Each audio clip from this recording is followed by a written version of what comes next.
இன்றைக்கி நம்ம எதை பற்றி பார்க்க போகிறோம் அப்படின்னா, பிரிவு ஆர்டிகல் 14லேருந்து 22 வரைக்கும் இருக்க பிரிவை பார்க்க போகிறோம். அதுக்கான ஷார்ட்கட் என்ன அப்படின்றத சொல்கிறோம். ஓகேங்களா? ஈஸியாக ஒரு 14லேருந்து 22 வரைக்கும் ஈஸியாக ஞாபகம் வச்சுக்கிற மாதிரி ஒரு ஷார்ட்கட் சொல்கிறேன். 1 2 3 4 5 6 7 8 9 10 மொத்தம் 10 பிரிவு இருக்குது. இந்த 10 பிரிவுக்கான ஈஸியாக ஞாபகம் இருக்கிற மாதிரி ஷார்ட்கட் சொல்கிறேன். ஓகேங்களா? பிரிவு 14. ஓகேங்களா? பிரிவு 14 ஆர்டிகல் 14 என்ன சொல்லுது அப்படின்னா, சட்டத்தின் முன் அனைவரும் சமம். சட்டத்தின் முன் இதில் கொஞ்சம் தான் எழுதியிருப்பேன், ஃபுல்லாக எழுதலை. அதை நான் புக்கை பார்த்து சொல்லிடுறேன். ஓகேங்களா? சட்டத்தின் முன் அனைவரும் சமம் அப்படின்றது ஆர்டிகல் 14 சொல்லுது. இப்போ என்ன அப்படின்னா, ஆர்டிகல் 14ஓட கான்செப்ட் என்ன அப்படின்னு பார்த்தீங்கன்னா, ஒரு எம்எல்ஏ பையனும் ஒரு சாதாரண பையனும் 2 பேரும் அடிச்சுக்கிறாங்க. சரிங்களா? 2 பேரும் அடிச்சுக்கிறோடனே போலீஸ் அவங்கள அரெஸ்ட் பண்ணிட்டு போயிடுறாங்க. ஓகேவா?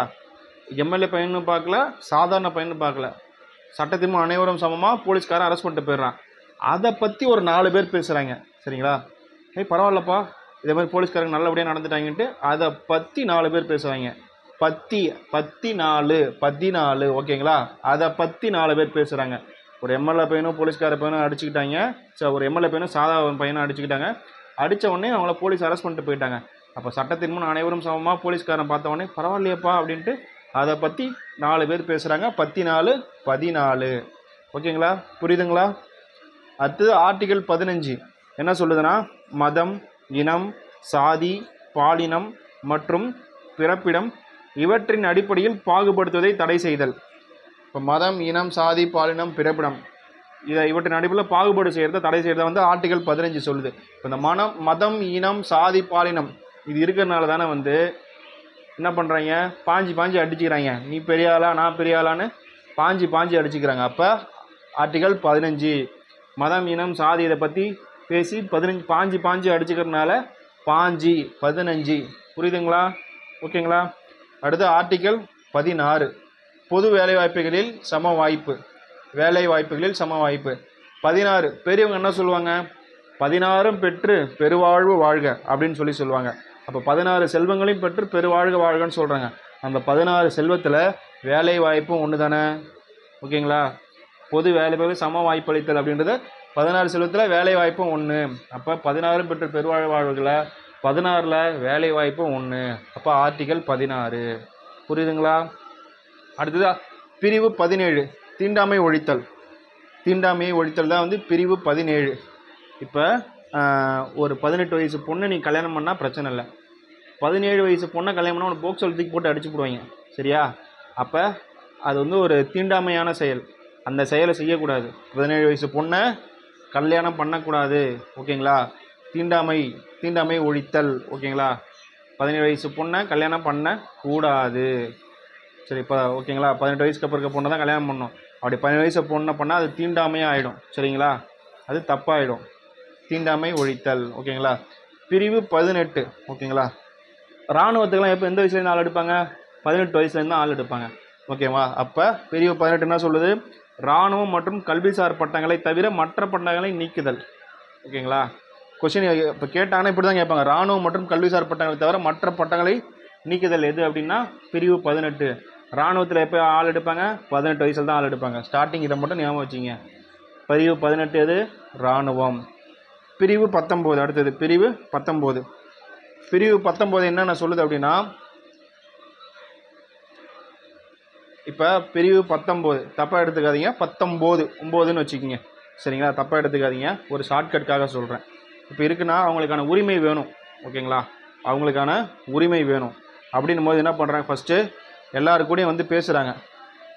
ஃபஸ்ட்டு அவங்க வந்து 19 என்ன சொல்லுது அப்படின்னா, இதை கேட்பாங்க, இதெல்லாம் எதில் வந்ததுன்னு. ஏன்னா இதெல்லாம் தான் கொஞ்சம் நிறையா இருக்கும். 19 அப்படின்னு கூட ஞாபகம் வச்சுங்க. சரிங்களா? 19 தப்பாக நினச்சிக்காதீங்க, ஷார்ட்கட்காக சொல்கிறேன். சரிங்களா? பேச்சு ஃபஸ்ட்டு வந்து பேசுகிறாங்க. சரிங்களா? எல்லாத்தையும் வந்து பேசுகிறாங்க. பேச்சு அவங்களோட கருத்தை தெரிவிக்கிறாங்க. நாங்கள் இப்படி இருந்தோம், இப்படி இருக்கோம் போகிறோம் அப்படின்ட்டு ஃபஸ்ட்டு பேசி அவங்களோட கருத்தை தெரிவிக்கிறாங்க. கருத்தை தெரிவித்து அடுத்தது அமைதியாக ஒரு கூட்டத்தை போடுறாங்க. ஓகேங்களா? அமைதியாக ஒரு கூட்டத்தை போடுறாங்க. ஃபஸ்ட்டு வந்து எல்லாத்தையும் பேசுகிறாங்க. எங்களை இப்படி பார்க்காதீங்க போவாங்க அப்படின்ற மாதிரி பேசுகிறாங்கன்னு வச்சுங்க. பேசுகிறாங்க. அப்புறம் அவங்களோட கருத்தை தான் அதை தெரிவிக்கிறாங்க. இப்படி பண்ணாதீங்க போவாதீங்க கருத்தை தெரிவிக்கிறாங்க. அப்புறம் அமைதியாக ஒரு கூட்டத்தை போடுறாங்க. ஓகேங்களா? அமைதியான கூட்டம் போட்டு அவங்களுக்குன்னு ஒரு சங்கத்தை அமைக்கிறாங்க. அடுத்தது சங்கம் அமைப்பு.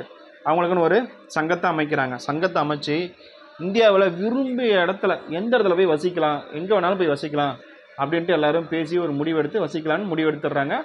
அப்புறம் இந்தியாவில் போய் தொழில் செய்யும் உரிமை, எங்கே வேணாலும் போய் தொழில் செஞ்சுக்கலாம் அப்படின்ற உரிமை அவங்களுக்கு கிடச்சிது. ஓகேங்களா? இப்போ ஆர்டிகல் 19 சொல்லுது, ஃபஸ்ட்டு பேசுகிறாங்க, அப்புறம் அவங்க பற்றியான கருத்தை தெரிவிக்கிறாங்க, கருத்தை தெரிவித்து கூட்டம் கூடுறாங்க. சரியா? அமைதியான முறையில் ஒரு கூட்டத்தை கூட்டுறாங்க. அமைதியான முறையில் ஒரு கூட்டத்தை கூட்டி அவங்களுக்கான ஒரு சங்கத்தை உருவாக்குறாங்க. சரியா?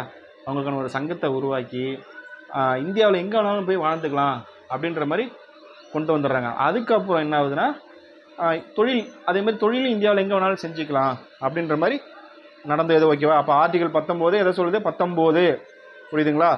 அப்போ அவங்கள பற்றியான இது ஷார்ட்கட்டுக்காக மட்டும்தான். புரியுதுங்களா? ஞாபகம் இருக்குங்களா? அடுத்தது பிரிவு 20, குற்றம் சாட்டப்பட்ட நபர் உரிமை. பிரிவு என்ன சொல்லுன்னா, குற்றம் சாட்டும் நபர்களுக்கான உரிமை மற்றும் தண்டனையிலிருந்து பாதுகாப்பு பெறும் உரிமை. இப்போ ஒருத்தர் மேலே குற்றம் சாட்டுறோம் அப்படின்னா ஒரு 420 இருக்கணும். அப்போ பிரிவு 20. ஓகேங்களா? குற்றம் சாட்டப்பட்ட நபர். இதுவும் 20யும் 22வும் கன்ஃபியூஸ் ஆகும். நல்லா பார்த்துங்க. ஒருத்தர் மேலே குற்றம் சாட்டினா ஒரு 420 இருந்தால் தான் குற்றம் சாட்டுவோம். ஓகேங்களா? சில வழக்குகளில் கைது செய்தல், ஒருத்தனை கைதே செஞ்சுட்டாங்க. புரியுங்களா? இது வந்து குற்றம் சாட்டப்பட்ட நபர் மேலேக்கான உரிமை. சரிங்களா? அவன் ஒரு 420 அப்படின்னு சொல்லிட்டு அவன் மேலே இது பண்ணுறாங்க. அதனால் 420 அதனால தான் குற்றம் சாட்டப்பட்ட நபருக்கான உரிமை மற்றும் தண்டனைகளிலிருந்து பாதுகாப்பு பெறும் உரிமை. பிரிவு 20 வந்து அதை சொல்லுது. இப்போ குற்றம் சாட்டப்பட்ட நபர் எதனால் குற்றம் சாட்டுறோம்? அவன் ஒரு 420 தான் பேரில் குற்றம் சாட்டுறோம். புரியுதுங்களா? பிரிவு 21, வாழ்க்கை மற்றும் தனிப்பட்ட சுதந்திரத்திற்கு பாதுகாப்பு பெறும் உரிமை. இப்போ வந்து ஸ்கூல் எப்போ படிப்போம்? 17 வயசு வரைக்கும் படிப்போம். ஓகேங்களா? அதுக்கப்புறம் காலேஜ் 21 வயசில் முடிச்சிடுவோன்னு வச்சுங்க. முடித்த உடனே வாழ்க்கை, தனிப்பட்ட சுதந்திரம். அதுக்கப்புறம் வாழ்க்கையில் உன்னை தண்ணி தெளித்து விட்டு சுதந்திரமாக போயிடு.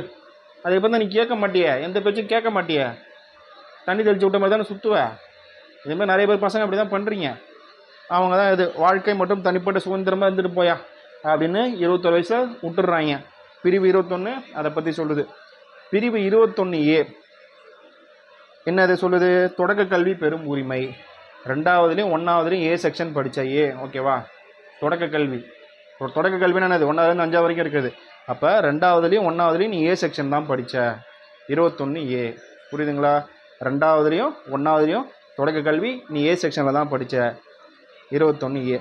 பிரிவு 22 என்ன சொல்லுதுன்னா, சில வழக்குகளில் கைது செய்து தடுப்பு காவலில் வைப்பதற்கு எதிரான பாதுகாப்பு உரிமை. சில வழக்கில் வந்து ஒருத்தன் கைது செய்கிறாங்க. எதனால் செய்கிறாங்க? ஒருத்தன் இவனை வெட்டிட்டான், கொண்டுட்டான் அப்படின்னு வச்சுக்கிங்க, போட்ட உடனே ஆப்போசிட் பார்ட்டி சும்மா இருப்பானா? இவனை போடுறதுக்கு வருவான். கண்டிப்பாக வருவானா? அப்போ என்ன பண்ணுறான்? இந்த பக்கம் 2 பேர், இந்த பக்கம் 2 பேர். ஓகேவா? இந்த பக்கம் 2 பேர், இந்த பக்கம் 2 பேர் அவனுக்கு காவலுக்கு வச்சுக்கிறான். அப்போ 22 என்ன சொல்லுது? இந்த பக்கம் 2, இந்த பக்கம் 2, 22. ஓகேவா? சில வழக்கில் அவனை கைது செஞ்சிடுறாங்க. அந்த கைது செஞ்சதுலேருந்து தடுப்பு காவலில் வைப்பதற்கான பாதுகாப்பு உரிமை. பாதுகாப்புக்கு என்ன பண்ணுறான்? இந்த பக்கம் 2 பேர், இந்த பக்கம் 2 பேரை வச்சிடுறான். அப்போ ஆர்டிகல் 22. திரும்பி ஃபர்ஸ்ட்லேருந்து ஒரு ரிவ்யூஸ் வருங்களா? ஆர்டிகல் 14 என்ன சொல்லுது? சட்டத்தின் முன் அனைவரும் சமம். ஓகேங்களா? ஒரு எம்எல்ஏ பையனும் சாதாலும் அடிச்சுக்கிறாங்க. அடித்தவொடனே போலீஸு சட்டத்தின் முன் அனைவரும் சமன்ற இதில் கைது பண்ணிடுறாங்க. இதை பற்றி 4 பேர் 14. ஓகேவா? இதை பற்றி 4 பேர் பேசுகிறாங்க. அதனால தான் 14 சொல்லிட்டோம். பிரிவு 15, மதம், இனம், சாதி இதை வச்சு தான் அடிச்சுக்கிறாங்க அப்படின்னு பாஞ்சி அடிச்சுக்கிறாங்க. அதனால பிரிவு 15. 16, வேலைவாய்ப்பு, பொது வேலைவாய்ப்புகள் சம வாய்ப்புனா 16 பெற்று பெருவாழ்வு வாழ்கன்னு பெரியவங்க வாழ்த்துவாங்க. அந்த 16 செல்வங்களில் வேலைவாய்ப்பும் ஒரு செல்வம். ஓகேங்களா? அடுத்தது 17, தீண்டாமை. 17 வயசில் ஒரு பொண்ணை கல்யாணம் பண்ணனா அது ஒரு தீண்டாமையாக ஆகிடும். ஓகேவா? தூக்கி கொண்டு வச்சு உள்ளே அடின்னு அடிச்சு போடுவாங்க. 17 அதை சொல்லுது. 18 வயசில் ராணுவத்தில் ஒன்று ஆள் எடுப்பாங்க. 18. 19 சொன்னல, 19 தப்பாக எடுத்துக்காதீங்க. 19 அப்படின்ற மாதிரி ஞாபகம் வச்சுக்கிங்க. அப்போ என்ன பண்ணுறாங்க? அவங்க பேசுகிறாங்க, அவங்களோட கருத்தை தெரிவிக்கிறாங்க, அமைதியாக ஒரு கூட்டத்தை கூட்டுறாங்க, அவங்களுக்குன்னு ஒரு சங்கத்தை அமைக்கிறாங்க, இந்தியாவில் எங்கே வேணாலும் போய் வாழலான்னு நினைக்கிறாங்க, அதுக்கப்புறம் தொழில் தொடங்குறாங்க. 19. ஓகேங்களா? பிரிவு 20, குற்றம் சாட்டப்பட்ட நபர். ஒருத்தன் மேலே குற்றம் சாட்டினா ஒரு 420 இருக்கணுங்க. அப்போ தாங்க மேலே வந்து இவன் செஞ்சிருப்பான்னு சொல்லுவான். அப்போ 420ல் 4 எடுத்துருங்க, 20. பிரிவு 20, குற்றம் சாட்டப்பட்ட நபர் அப்படின்னு வரும் ஸ்டார்டிங்கில். ஓகேங்களா? பிரிவு 21 21 வயசில் 17 வரைக்கும் ஸ்கூல் படித்து முடிச்சிடுவ. அதுக்கப்புறம் 21 வயசில் காலேஜ் முடிச்சிடுவ. சுதந்திரமாக இருந்துட்டு போ, உன் வாழ்க்கையை தனிப்பட்ட சுதந்திரம் தனி கழிச்சு உன்னை விட்டுருவாங்க. அதான் 21. 21A ரெண்டாவதும் ஒன்றாவதும் ஏ செக்ஷனில் தான் படித்த தொடக்க கல்வியை பற்றிய உரிமை இது. பிரிவு 22 சில வழக்கில் உன்னை கைது செஞ்சிடறாங்கப்பா, கைது செஞ்சு உன்னை கொண்டு போய் தடுப்பு காவலில் வச்சுக்க எதிர்ப்பான உரிமை தான் அது. ஓகேங்களா? அப்போ என்ன பண்ணுறீங்க, எதனால் தடுப்பு காவலில் வைக்கிறாங்க, நீ உனையும் போட்டு கொலை பண்ணிட்டு வந்துட்ட. அப்போ ஆப்போசிட் பார்ட்லேருந்து உன்னை போட்டு வாங்கிட்டு நீ இந்த பக்கம் 2 பேர் இல்லை இந்த பக்கம் 2 பேர் வைக்கிற, அதுதான் 22. இந்த பக்கம் 2 இந்த பக்கம் 2 22, இல்லைனா 22 பேரை காவலுக்கு வைக்கிறேன்னு கூட வச்சுக்கிங்க. சரிங்களா? புரிஞ்சுதுங்களா? இந்த 10 ஆர்டிக்கல் மனப்பாடமாக இருக்குங்களா? இப்போ ஞாபகம் இருக்குங்களா? எதை சொன்னாலும் பரீட்சையில் அடிக்கணும். சரிங்களா? தேங்க்யூ. அடுத்த ஷார்ட்கட் பார்ப்போம்.